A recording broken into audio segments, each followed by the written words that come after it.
My parents claimed they couldn't afford to take me on vacation. Then I left, unmasked their lies, and took back my own peace. My parents said they could not afford to take me on family vacation, and a week later my mom posted on Facebook, "Our family and our dear daughter with her new boyfriend. The family is together." I did not react to it. A week later, when they had an emergency, they came to beg for help. I cut them off, and then my dad. "I am Jack. I am 26 and I rent a one-bedroom apartment just outside of Denver. I work in IT support for a healthcare software company, mostly remotely. It is not glamorous, but it pays the bills and gives me space from my family with whom I thought I had finally made peace. Turns out I was just ignoring the obvious. This whole thing started less than a month ago. Mid-March, I was at my parents' house for dinner, something I do every couple of weeks, more out of habit than anything else. My sister Emma was there. She is 25 and still lives at home, spoiled in a way that is subtle unless you have lived next door to her for 2 decades. She does not get everything she wants, just everything that matters. We're sitting at the table when my mom started talking about this trip they were planning. Some cabin resort in Aspen, Rio, a rustic meets luxury kind of place. She had printed out the brochure and everything. They were going to hike, unplug, maybe ride horses, the works. I casually asked if I could go. I had not had a vacation in years. I thought it might be good for all of us to spend some time together just once. Mom gave me this look, like she felt sorry for me.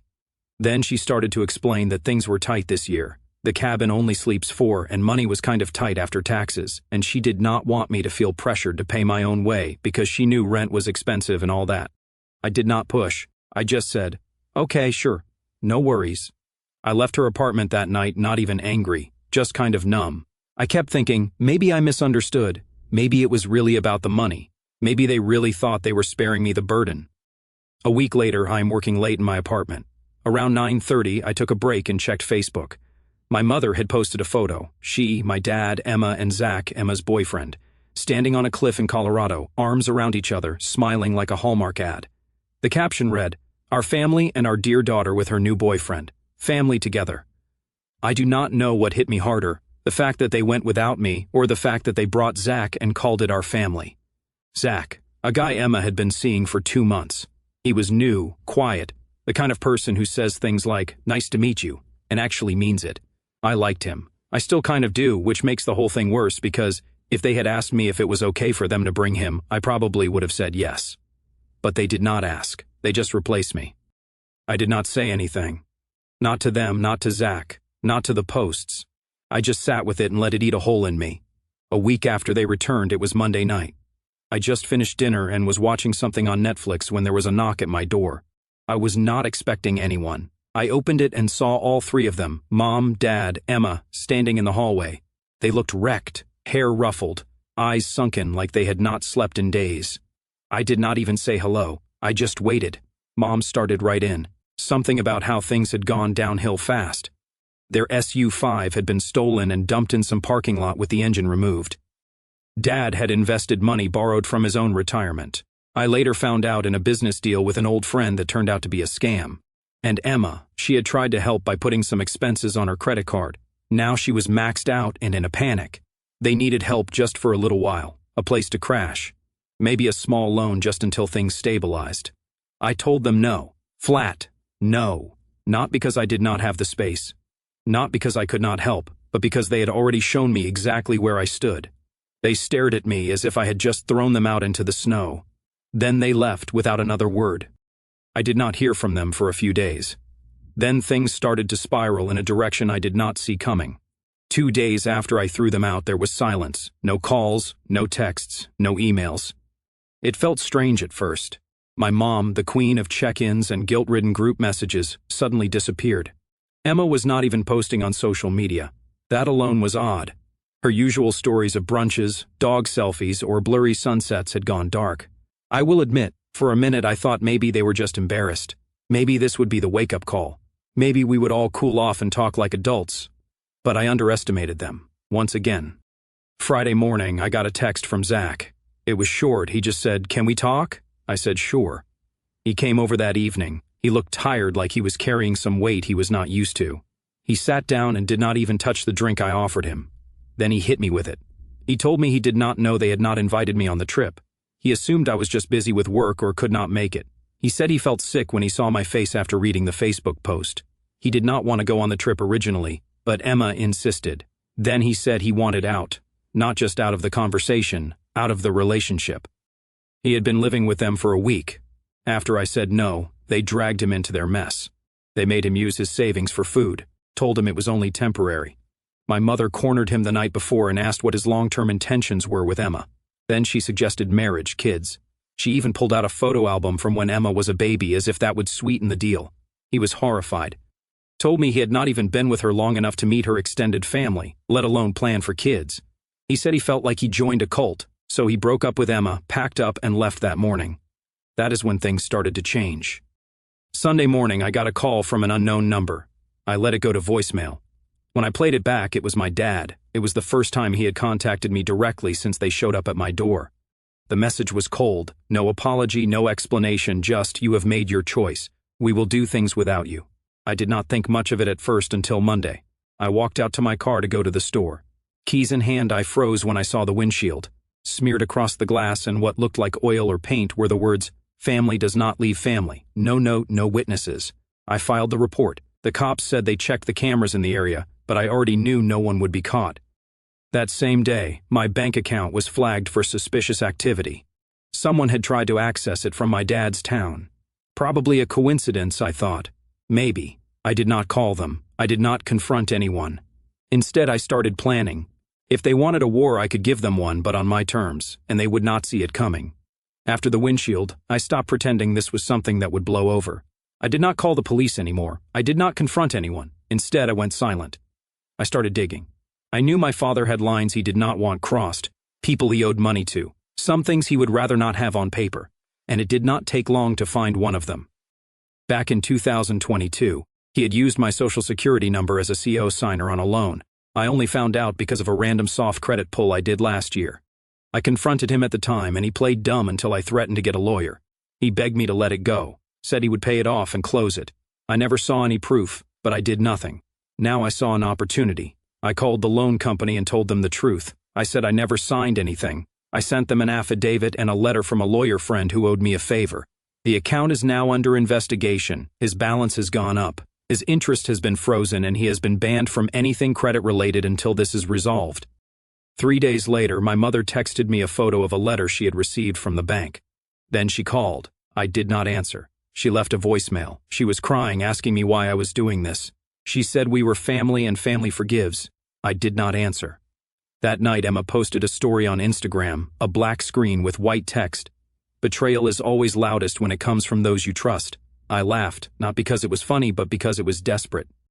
The next day, I went to see someone I had not spoken to in over a year. My grandfather, my father's father. He lives in a little town about 40 minutes away. I always liked him. He was nothing like my dad. Quiet, sharp, always had this dry way of saying things that made people nervous. He was the kind of guy who did not talk much, but when he did, people listened. When I showed up at his house, he opened the door, gave me a long look and said, "Took you long enough." We sat on the porch. I told him everything, not just what they had done to me, what they had done for years, how it always came down to them and Emma, how I was only useful when things fell apart. He did not say much. He just sat there and listened. When I told him about the windshield, about the loan, about how they came to me with fake apologies after lying to my face, he leaned back and let out this dry little laugh. Then he said something I will never forget. "You know, people like your father did not live long in 1945. Big mouths, no honor. The kind of guy who would sell you out to save his coat." I did not even know how to respond.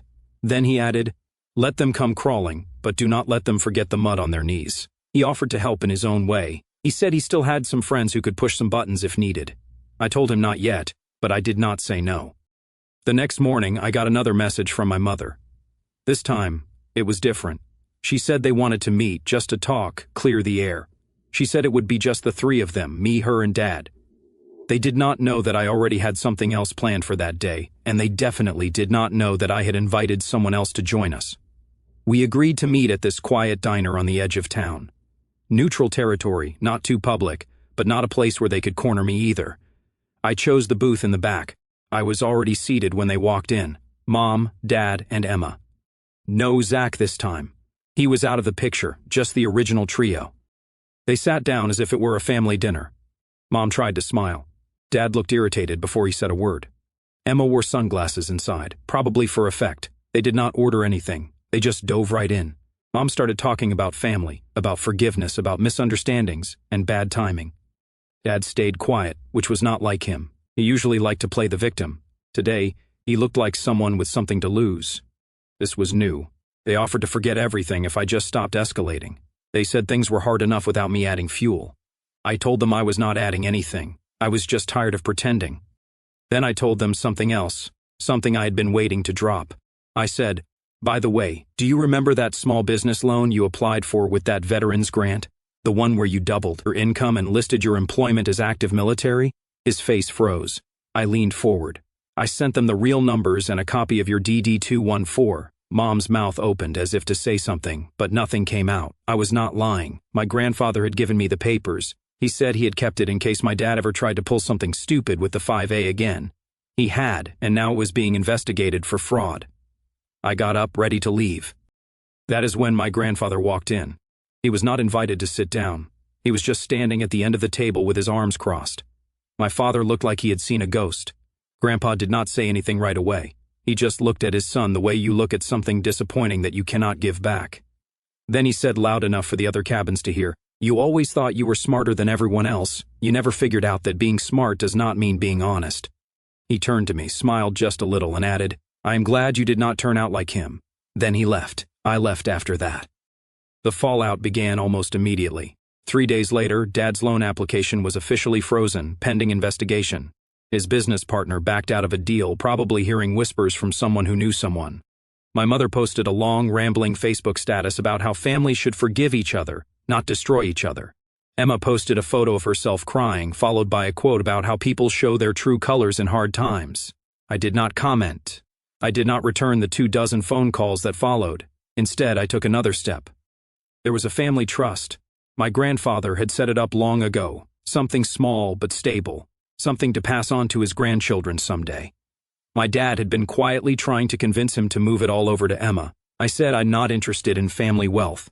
I sat down with Grandpa again that week. I did not even have to bring it up. He told me he had already changed the paperwork. Emma was out. My dad's name was completely gone. He laughed when he told me, "Your dad was always good at playing the hero until someone read the script." The next message I got from my parents was not a voicemail. It was a legal notice. Apparently, they were considering suing me. That is when I decided it was time to stop playing defense. The legal notice was not serious, not really. It was a cease and desist letter written by some local lawyer they probably found online. But it said enough that my parents were willing to cross the line, that they thought they could scare me into backing down. What they did not realize was that I had already been preparing for this, quietly, methodically.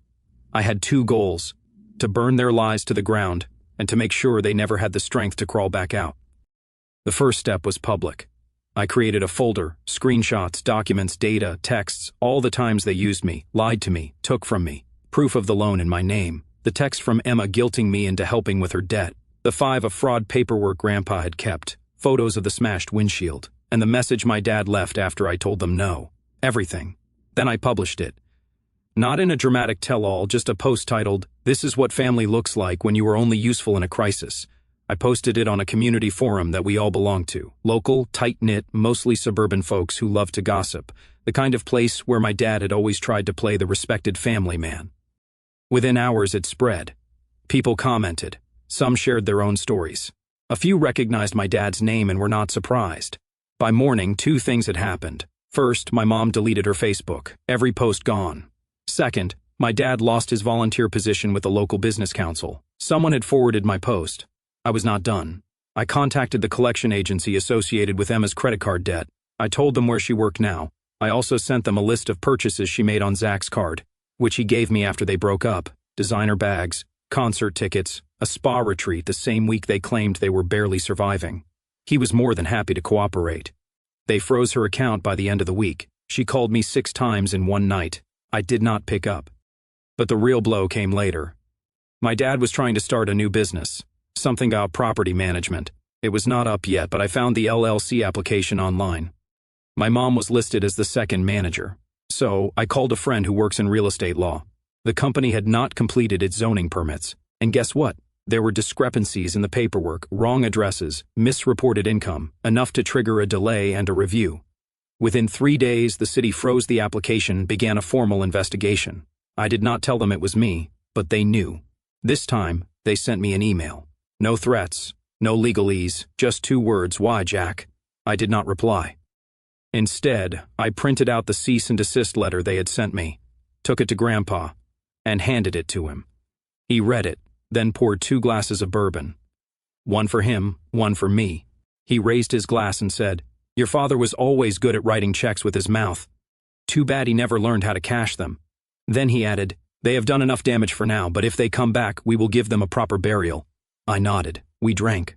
And then I began to work on the last step because the house they live in, it is not really theirs. It was Grandpa's. And they are about to learn what it feels like to pack up in a hurry. 2 weeks after the city froze my dad's business account, the whole thing started to fall apart faster than even I expected. Turns out when you build your life on borrowed money, forged papers, and fake charm, all it takes is one solid push. That push was me. The city flagged his tax returns. Then an audit was opened and someone, probably that retired accountant Grandpa knew, anonymously tipped off the local paper. They ran a small article about mismanaged funds and questionable veterans' business claims. It did not name him, but everyone in our town who read it knew exactly who it was. One by one, his investors pulled out. Not because they cared about ethics, just because they smelled fire and did not want to get burned.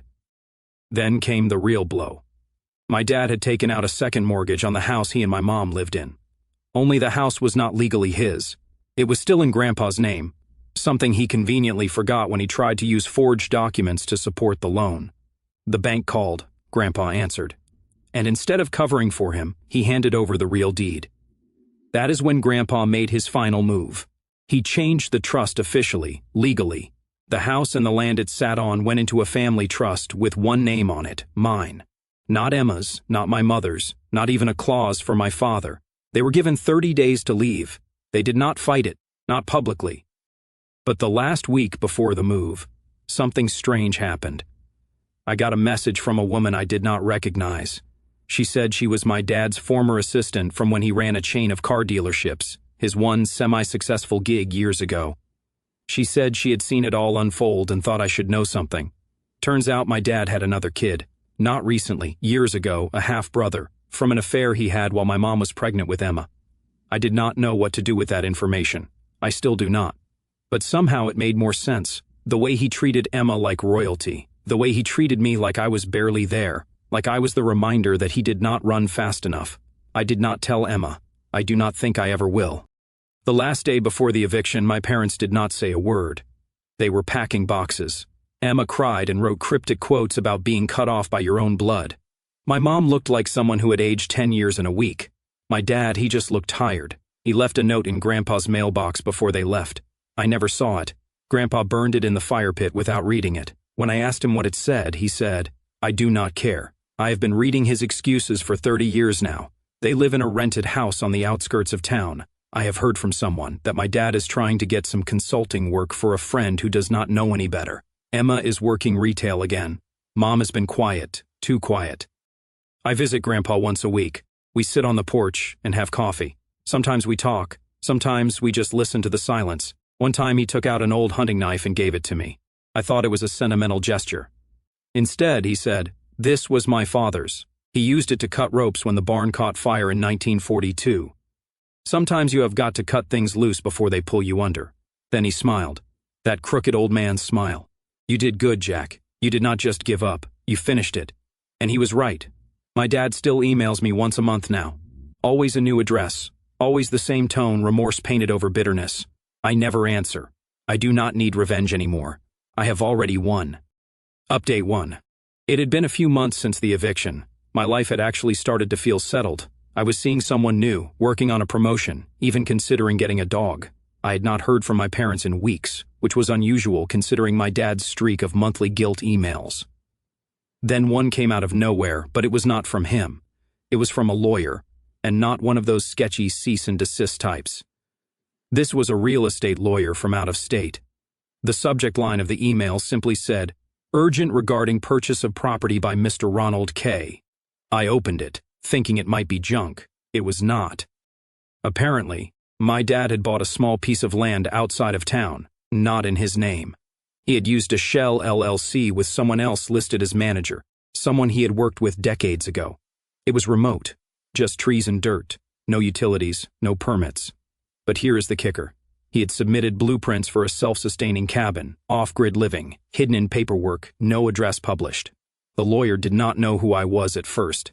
He said he had been hired to handle the permits and found my name by accident while cross-referencing my grandfather's deed of trust.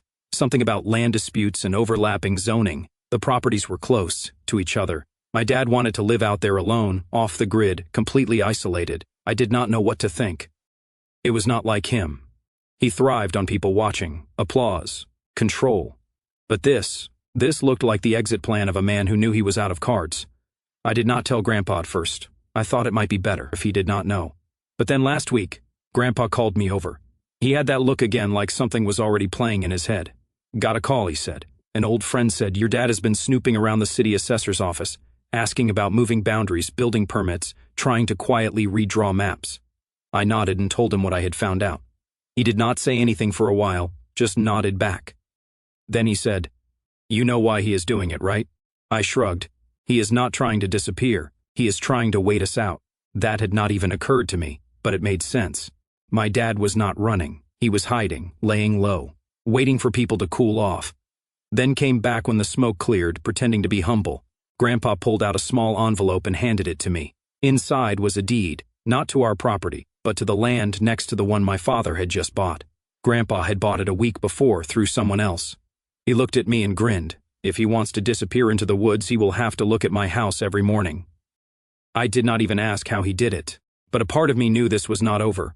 My dad was not planning on disappearing. He was planning a comeback. And this time it would not be public.